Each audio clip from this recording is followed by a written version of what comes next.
Ce n'est pas tous les jours qu'un avant-centre délivre 2 passes décisives avec autant de classe lors d'un match décisif de la Libertadores. Pedro a vraiment été exceptionnel. Mais ce dont personne ne parle, c'est qu'il a joué un rôle différent de celui auquel 99,9% des attaquants sont habitués.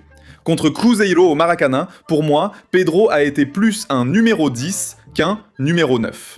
Et là, je dis même pas ça à cause des passes décisives. Je sais que ça peut sembler un peu compliqué, mais viens avec moi que je t'explique. Avant qu'on arrive aux 2 passes décisives de Pedro et à d'autres actions où il a aidé à décider ce match, on doit d'abord faire quelques pas en arrière pour comprendre comment Cruzeiro défendait et comment ce nouveau rôle de Pedro a aidé à tout désorganiser au milieu. Voilà, voici les schémas tactiques des deux équipes. Flamengo jouait essentiellement en 4-4-2. Royal, Léo Ortiz, Léo Pereira et Ayrton Lucas à gauche, Pulgar et Jorginho, et les deux échangeaient beaucoup, d'accord, peu importe vraiment qui était à droite ou à gauche ici. Ici, Plata sur l'aile droite, Lino, Pedro et Arrascaeta. En général, on appellerait ça un 4-2-3-1, non? Arrascaeta en numéro 10. Sauf que ces dernières années, surtout la saison dernière avec Felipe Luis et cette saison avec Jardim, on a vu Arrasca jouer pratiquement aligné avec Pedro. Et ça va être fondamental pour qu'on comprenne ce que je voulais dire. Cruzeiro, de l'autre côté, défendait en 4-1-4-1. William Adroit, Fabrício, Bruno, Jonathan et Erojas, Lucas Romero, et ce gars-là va être très important, donc je vais déjà le mettre en évidence ici pour qu'on s'en souvienne. Arroyo à droite, Matheus Pereira, Gerson, Wesley, et devant, Caio Jorge. Cruzeiro, en gros, au moment de défendre, avait 2 schémas. Ce 4-1-4-1 était utilisé quand il voulait défendre un peu plus bas. Pourquoi? Parce que ça permettait d'avoir Arroyo sur Ayrton Lucas, Wesley sur Royal. Le latéral prenait l'ailier de Flamengo, ici tu aurais un 3 contre 2. Pedro e Arrascaeta contra o Jonathan, Fabrício Bruno e Lucas Romero, Gerson sur Pulgar, Matheus Pereira sur Jorginho, et Caio Jorge ici en infériorité numérique. Mais jusque-là, ça va, loin de son propre but. Le problème, c'était au moment où Cruzeiro voulait monter de pressing. Et ça devenait un peu confus, parce qu'Arthur Jorge avait choisi une autre configuration qu'il n'utilisait pas dans les autres matchs. Je suis pratiquement tous les matchs de Cruzeiro, je regarde aussi plusieurs matchs de Flamengo, et l'impression que j'ai eue, c'est qu'après le match aller au Mineirão, où Flamengo a très bien pressé Cruzeiro, Arthur Jorge a essayé de changer un peu ce qu'il a l'habitude de mettre en place sur le terrain. Il s'est quasiment contenté de copier la stratégie de Leonardo Jardim pour essayer d'être un peu plus efficace. Par moments ça a marché, à d'autres ça a vraiment mal tourné. Et si tu n'as pas regardé la vidéo que j'ai publiée la semaine dernière, celle-ci, où j'analyse le match aller, je te recommande d'aller la voir quand tu auras fini celle-ci. Je vais la mettre en suggestion à la fin. En gros, quelle était l'idée de pressing de Cruzeiro?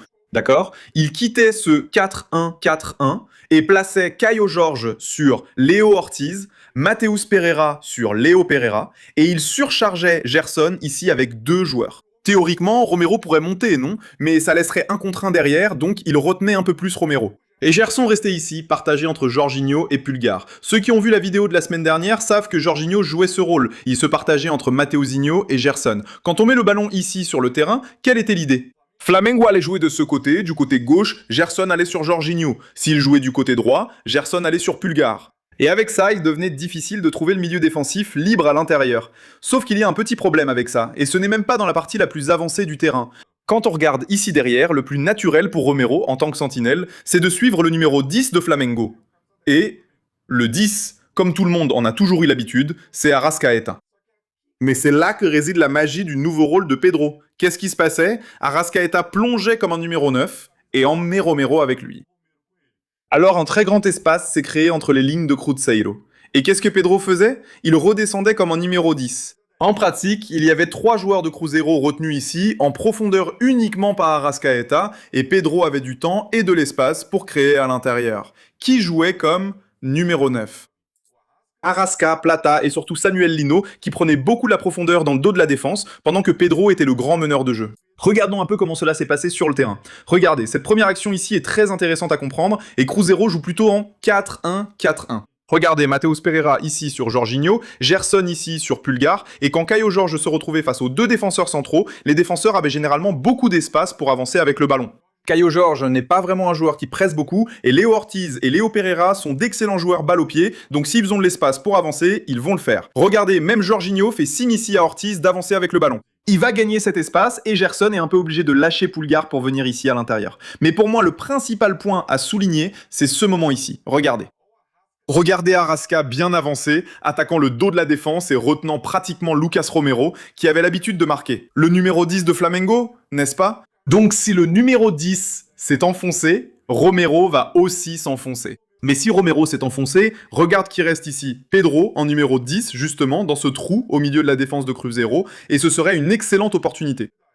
Ortiz regarde même, et si Gerson ne lâchait pas Pulgar, il aurait une ligne de passe très claire ici, à l'intérieur. Dans un premier temps ici, il hésite. Il ne voit pas cette ligne de passe aussi clairement. Pedro sait que cette passe doit lui arriver. Regarde même ici Arrasca qui demande ce ballon en profondeur ou essaie d'enfoncer la défense. Léo Ortiz va d'abord essayer une passe vers Plata qui joue aussi ce rôle d'attaquant. Le ballon ne passe pas, il revient, Arrasca dispute, et là Royal va enfin remettre à Pulgar, et Pulgar trouvait Pedro.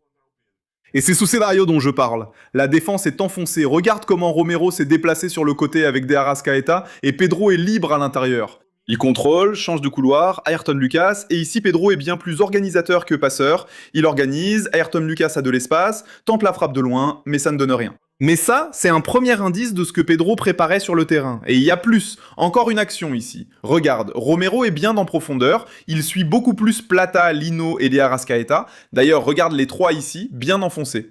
Et Pedro, un peu plus éloigné. Justement, quand Romero doit monter sur Lino, c'est Pedro qui reste libre. Et en restant libre, face au jeu, il va chercher cette balle en profondeur avec des joueurs plus rapides. L'équipe de Jardim s'appuie essentiellement sur les appels dans le dos de la défense. Bruno Henrique a cette caractéristique, Lino a cette caractéristique, Plata a cette caractéristique, et Arrascaeta est aussi en train de devenir ce type de joueur. Pedro ne l'est définitivement pas. C'est un joueur plus physique, capable de résister à la pression, et qui s'est aussi révélé être un bon constructeur. Ici, avec de l'espace, il va trouver Royal qui attaquait aussi dans le dos. Tu vois, Roras a dû sauter sur Pedro pour ne pas le laisser libre, et du coup, c'est Royal qui se retrouve libre dans le dos. Royal arrive, fait le centre, et Arrasca dispute le ballon ici. Je crois que c'est avec William. Je ne sais pas qui est ce gars. Voyons voir. Au début de l'action, je pense que c'est William. Il dispute le ballon ici avec William. Il termine l'action en tombant un peu, réclame un penalty, et Otavio fait l'arrêt. Mais cela montrait encore une fois ce nouveau rôle de Pedro. Il a encore deux actions ici à montrer. Encore ici, regarde, longue balle de Rossi, regarde Romero, beaucoup plus attentif peut-être à Lino et à Arrascaeta, et c'est Pedro qui va se retrouver démarqué. Maintenant, Arrasca joue vraiment le rôle de numéro 9. Regarde son jeu de pivot ici, il remet le ballon à Pedro. Lino, c'est le gars qui va jouer le rôle de numéro 9, qui attaque dans le dos de la défense. Pedro est ici, Lino attaque. Le supporter de Cruzeiro va bien se rappeler que celui qui jouait ce rôle plus bas, c'était Mateus Pereira, et celui qui attaquait dans le dos de la défense, c'était Caio Jorge. Ici, Pedro va lancer pour Lino, l'action n'aboutit à rien, et maintenant Pedro, en dehors de la surface, comme un numéro 10, va tenter sa chance en éliminant Romero et en tirant au-dessus. Et pour finir, encore une action ici. Regarde, Pedro est seul avec Arrasca, plus en profondeur, s'enfonçant et s'occupant essentiellement de ça. En tenant, il retient 3 défenseurs de Cruzeiro, dont Romero, et ici Pedro va essayer de trouver de l'espace pour lancer Plata, mais ça ne donne rien parce que Jonathan parvient à intercepter. Mais ici, on a pu comprendre la logique, non? Pedro n'était pas vraiment un attaquant de surface. Ce n'est pas le gars qui termine les actions, et en général, il devenait celui qui faisait la dernière ou l'avant-dernière passe. Justement parce qu'il était cet élément de surprise. Personne ne s'attendait à ce qu'il redescende autant. Les défenseurs centraux vont se dire « Mon ami, je ne vais pas le suivre jusque-là ». Là, c'est la zone de Romero. Romero regarde et se demande « Est-ce que je descends avec Arrasca ou est-ce que je reste ici avec Pedro ?» Et là, naturellement, l'un des deux va se retrouver libre, et c'est Pedro qui a eu le plus d'espace dans ce match, et il a dominé la partie, n'est-ce pas? Pour moi, cela montre que dans le football moderne, il ne suffit pas d'attendre que l'attaquant marque seulement des buts. Pedro a délivré 2 passes décisives et plusieurs autres passes clés pour des occasions de but. C'est quelque chose qui compte beaucoup dans notre fantasy game. Si tu sais pas de quoi je parle, clique sur cette vidéo ici que je mettrai aussi à la fin, mais on a lancé un jeu où les joueurs marquent des points selon leur performance dans la vie réelle. Et je parle de passes clés, de contributions défensives, de buts, de passes décisives et de nombreux autres indicateurs, pas seulement ceux de base auxquels tu es habitué. Curieusement, il y a quelques temps, lorsque Jardim a fait ses débuts comme entraîneur de Flamengo, lors d'un match, si je ne me trompe pas, contre Fluminense, il commençait déjà à donner quelques indices de cela. Et moi, qui ai beaucoup suivi le Cruzeiro de Jardim, je commençais à me creuser la tête et à essayer de comprendre comment cette équipe pouvait s'adapter. Parce que l'équipe de Cruzeiro dépendait beaucoup de ça, d'attaquer dans le dos de la défense. Caio Jorge, par exemple, a été le meilleur buteur du Brasileirão en s'appuyant sur ce style de jeu. Généralement avec Mateus Pereira qui le lançait en profondeur.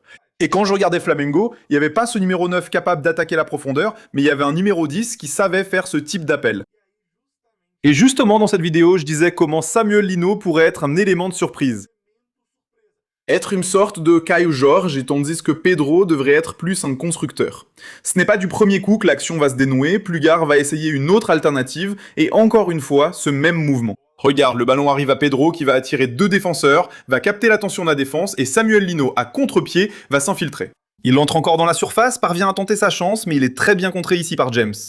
Le ballon revient, Carrascal frappe, mais sans grand danger. Sur le tableau, le Flamengo de Jardim ressemblait à ça, et on peut dire qu'au moment d'occuper le terrain adverse, certaines choses changeaient. Pedro devenait un joueur qui sortait un peu plus de sa position de référence, justement pour attirer quelqu'un hors de l'espace et permettre à un autre joueur de s'infiltrer. Arrascaeta a un peu plus de mobilité même que l'année dernière. L'an dernier, on parlait beaucoup de lui comme deuxième attaquant. Je pense qu'il peut avoir un rôle plus proche de celui de Mateus Pereira. Il bouge beaucoup sur le terrain. On va voir Pumbiar plus proche des défenseurs et Jorginho jouant un peu plus avant. Si auparavant, avec Felipe, on voyait souvent les latéraux jouer plus à l'intérieur, maintenant c'est presque une règle que les deux latéraux jouent sur les côtés pour que les ailiers viennent jouer à l'intérieur. Avant, à Cruzeiro, Caio Jorge était ce joueur qui cherchait toujours à passer dans le dos de la défense, parfois même avec des difficultés à jouer dos au but, pour que Mateus Pereira ou Arrascaeta puissent circuler pour construire le jeu. Peut-être que ce Flamengo de Jorginho a deux joueurs pour libérer la zone et d'autres joueurs pour faire les appels en profondeur. Ce seront ces ailiers qui cessent d'être des ailiers collés à la ligne de touche pour devenir des seconds attaquants plus percutants. Et peut-être que cela entraînera une augmentation des buts de Samuel Ino au cours de cette saison. À l'époque, beaucoup de gens m'ont critiqué, mais le temps a prouvé que j'avais raison. Le truc ici, c'est que Romero avait une tâche très difficile, comme je l'ai expliqué. S'il va sur Pedro, Arrasca reste libre. S'il reste sur Arrasca, Pedro reste libre. Et cela, à plusieurs moments, a créé de l'espace pour Flamengo. Donc si Pedro commençait par ici, Romero venait, puis Pedro plongeait, il emmenait Romero avec lui, et c'était Arrascaeta qui avait de l'espace pour construire. Et c'est exactement de cette façon qu'Arrascaeta commence l'action des deux buts. Pedro est le joueur de la passe décisive, puis Samuel Lino, et ensuite Arrascaeta lui-même entre dans la surface pour conclure et couronner la domination au Maracana. Regarde. Ici, il n'y a pas de spoiler, parce que je sais que tu as déjà vu Pedro faire cette petite passe avec le côté du pied. D'ailleurs, tu as probablement déjà vu Pedro faire ça dans d'autres matchs. Arrascaeta entrant dans la surface, concluant et consolidant même la fameuse loi de l'ex, n'est-ce pas? Il a déjà joué au Cruzeiro, mais le début de l'action est intéressant, regarde. Le marquage du Cruzeiro, et là Flamengo va faire une sortie à 3, pourquoi? Pour ouvrir un peu plus le jeu et obtenir plus facilement une supériorité. Surtout en sachant que ni Mateus Pereira ni Caio Jorge ne sont de grands défenseurs. Et là, regarde ce qui se passe. Mateus Pereira, il est coincé à l'intérieur, ici avec Jorginho. Caio Jorge ne va presser aucun des deux défenseurs centraux. Et Léo Pereira va avoir cet espace pour avancer avec le ballon, le même espace que j'ai montré au début de la vidéo, dont Léo Ortiz a profité. S'il y a de l'espace et que le gars sait quoi faire, Léo Pereira va avancer avec le ballon. Et là, regarde Pedro qui sort de la profondeur et vient justement occuper cette zone morte, où Fabricio Bruno ne va pas le suivre. Coïncidence ou pas, sur cette action, ici Romero, il était à l'intérieur, donc Romero s'aligne avec Pedro. Celui qui était à l'extérieur, c'était Arrascaeta, et c'est justement lui qui se retrouve libre. Parce que Arroyo, je pense que c'est Arroyo ici, ou c'est Wesley, je crois que c'est Wesley.